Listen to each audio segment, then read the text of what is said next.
Hello.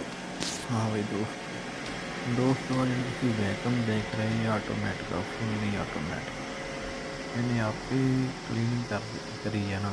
ਦੇਖੀ ਚੱਲੇ ਤੁਸੀਂ ਕਿੱਦਾਂ ਕਿਵੇਂ ਆਟੋਮੈਟਿਕ ਆਪ ਹੀ ਕਲੀਨ ਕਰ ਲੈਣੀ। ਆਪ ਹੀ ਦੇਖਣਾ ਡਸਟ ਕਿੱਥੇ ਆ ਕਿੱਥੇ ਨਹੀਂ, ਉੱਧਰ ਹੀ ਹੋ ਜਾਣਾ ਜਿੱਧਰ ਉਹਨੂੰ ਡਸਟ ਦਿਖਣੀ। ਫੁੱਲੀ ਸੈਂਸਰ ਆ, ਫੁੱਲੀ ਲੋਡਡ।